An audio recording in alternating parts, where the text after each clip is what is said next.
I would also try to understand what your rental market is like.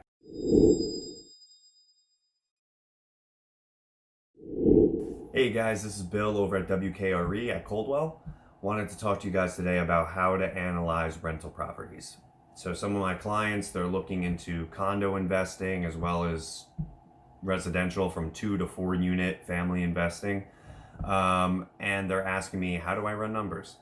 For me, it's pretty simple.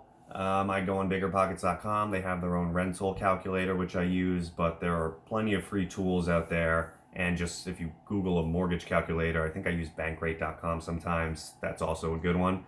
Also, know what's going on in your market today. Get probably the most accurate interest rate that you could get. It really depends on your debt to income ratio. It's a case by case basis.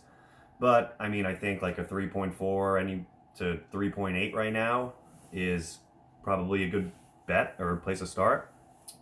I would also try to understand what your rental market is like. So know what a 2-bed, 1-bath can rent for, either in as-is condition, or if you're going to renovate it. That will also tie into your purchase price of the home, right? So if you're going to do a construction loan, then you have to add to your purchase price, and that will affect ultimately your cash-on-cash return on investment. Some things to think about. Also, don't forget your PMI calculation if you're doing under 20%. I think there's a formula for that. It's your purchase price times like 0.007 or something divided by 12. That's going to be your PMI. You could probably Google that also. Fact check me. But yeah, know what your rental income is going to be like. Price per square footage is a good indicator. Looking on Trulia.com, those apartments that are within a 0.3 mile radius of the subject property that you're looking at, that's a good indicator to tell what you're going to get for your rental every month. One of the key things that you really need to remember is not just your fixed expenses, your principal, interest, taxes, and insurance, but your variable expenses. Are you going to be managing the property yourself for the next 30 years? Or do you want to have a property management company to do it for you, right? So I would set aside 7 to 10% of your, gross income towards property management.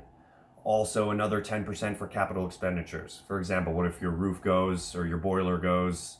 That's like an additional $8,000 for you for a new roof, maybe 10, depends on the linear square footage, right? So I would factor that in also.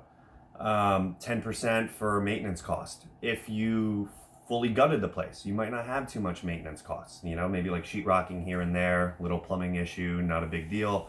But it's good to just set that aside and just understand what your COC ROI would actually be, right? So not only your fixed expenses, but your variable expenses. Very important. If you have any questions, let me know.